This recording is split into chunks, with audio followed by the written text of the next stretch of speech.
What's up guys, Everything Apple Pro here, and ever since the iPhone 7 was released, I've always thought it would look so much better with a glowing Apple logo. Well, I was able to finally install one. So in this video, I want to show you the sexy glowing Apple logo mod for the iPhone 7 and 7 Plus. Now, I'm showcasing it in jet black just because I think this is the best match for this color. The black on white logo looks fantastic. To install this, I had to travel to Washington, D.C. to actually meet with a guy that's a specialist, you could say. He's been working on tech soldering for over a decade already. This guy is very talented.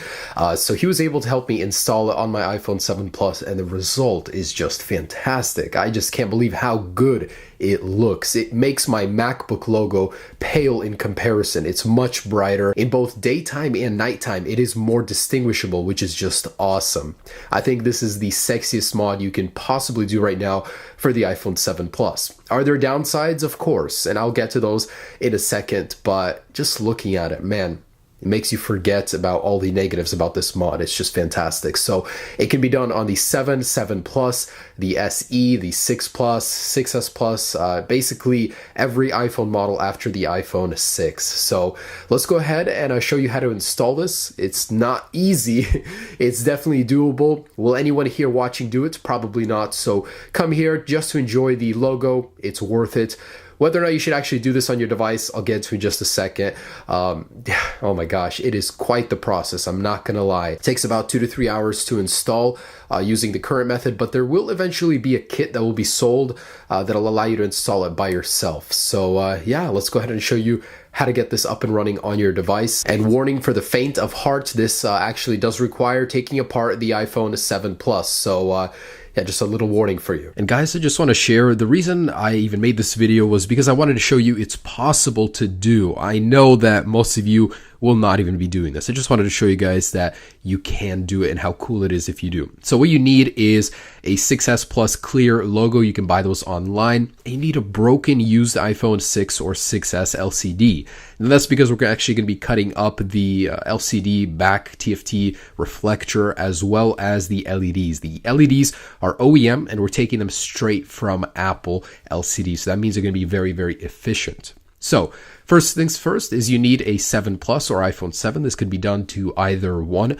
and go ahead and unbox it as step one. This is the jet black 7 Plus. I've actually never even seen one of these in person before, so it was quite beautiful. Anyways, you want to go ahead and loosen the two pentalobe screws on the bottom of the iPhone and go ahead and remove those.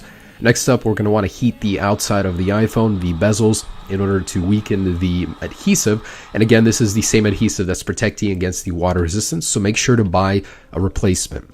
Then go ahead and go around the display, and you can save the existing adhesive if you're very careful. Specialists are, but you probably want to install a new one. Go ahead and open the display from left to right, as it doesn't open up anymore. Be very careful with that, or else you can tear the connectors. Go ahead and unscrew the metal plates that are holding down those connectors, and that way we can detach the display and have more room to work with. So once we get those out of the way, things are a little bit easier. So go ahead and remove the sticky adhesive that's holding the battery down. There are two tabs on the bottom of the battery.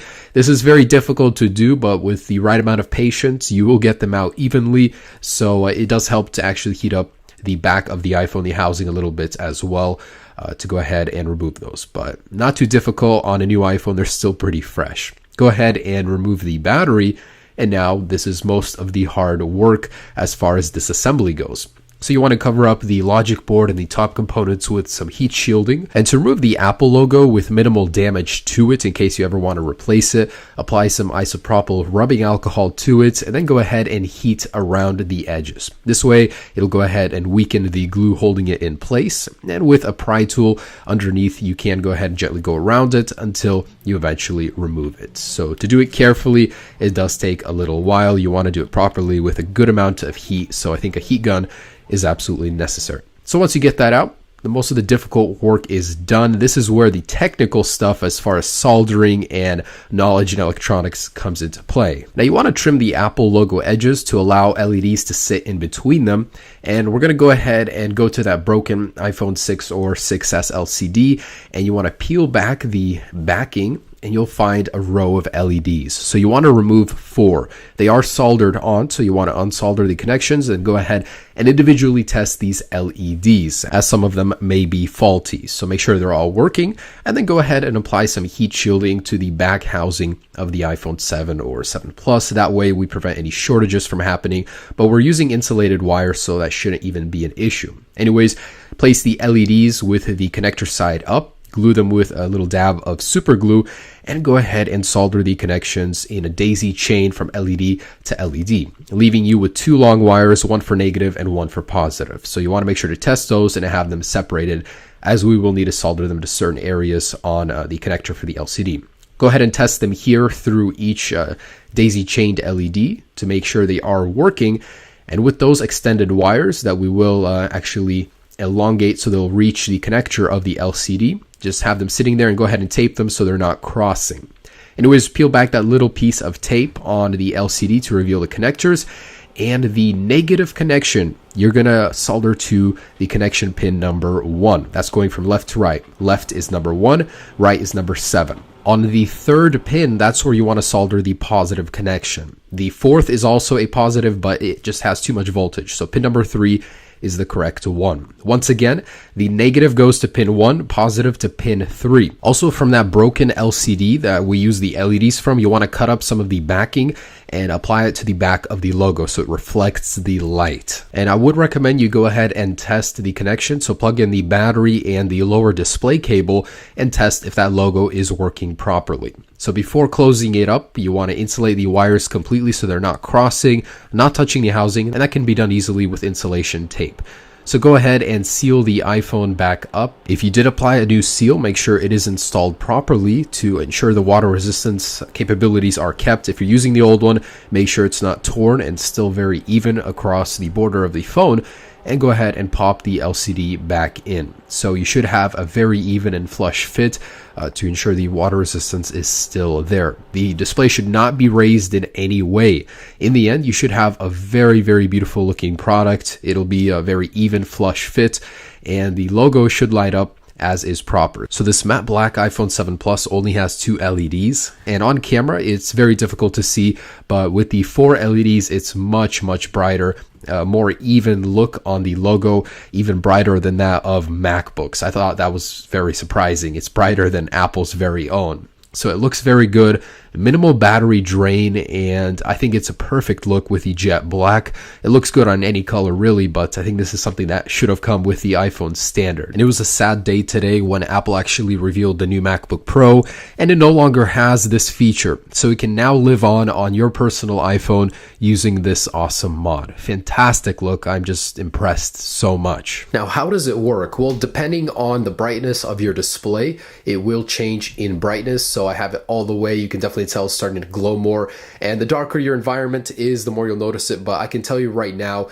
this thing will catch eyes. So you'll actually get people coming up to you asking what the heck you did to your iPhone. I was on the phone and some random person at the airport came up to me and asked me if this was the new iPhone model. He wasn't aware that they didn't come with this feature. So I think that's really funny. You'll get noticed. It's definitely something really nice, something that stands out. Are there downsides? I can think of a couple. For one, will the battery get drained? Just a little bit, guys. I can tell you from the bottom of my heart that this is not as bad as you think. So the drain, if at all, if you'll notice, it is very minimal. It's just powering 4 LEDs. You can put 2 in there if you want even more minimal drain, but depending on your brightness, that's how much it will take. So your iPhone has a lot of LEDs powering the backlight. This just has 4, so they're very efficient. They're Apple OEM brand, so it shouldn't be a problem. 2, waterproofing. That's going to be the big question on everybody's mind. We disassembled it. We tampered with the seal. Will it affect water resistance? And the answer is, it depends. Are you willing to buy a new seal? A new seal is only going to be a few dollars. So if you want to reapply a seal on the iPhone, you can absolutely keep the waterproofing if you damage the old one. The main point is, if you disassemble this thing, you can keep it water resistant if you do not alter the seal. If you open the phone up and tear the seal, it's going to be bad. But if you carefully carefully go around and adjust the seal and leave it in its place, you can keep the water resistance. So that shouldn't be an issue. Worst case, just order a new one for a few dollars and replace it right away. You'll be able to keep your water resistance. Another issue is this does void your warranty. This is like a $700, $800, $900 phone and you're disassembling it. Of course, you're going to void the warranty. So for the people that don't care, that want this regardless, yes, you can do it, but is it recommended? Of course, you'll void your warranty. So it's definitely not recommended for the people that want to keep warranty. I can think of no other negatives really. I mean, I really haven't noticed any impact to usability. My phone does not heat up, not at all. Believe it or not, even on max brightness, there's no difference whatsoever. Yeah. This doesn't speak for any kits you may buy. This is a custom homemade LED mod for the iPhone 7 Plus. Anyways, yeah, thanks so much for watching, guys. I hope you did enjoy this video. This was something crazy. I've never done something like this before. So I want to give a major shout out to Trung. He actually helped me out with this mod. So if you guys are in the Washington, D.C., Virginia, Arlington area, stop by his shop. He can do this for any iPhone, custom. It'll be beyond anything you can buy off of eBay or a kit anywhere online. I think it's absolutely awesome. So Trung at Cell Phone Repair. Thanks so much for watching, guys. Stay tuned for more videos. Peace.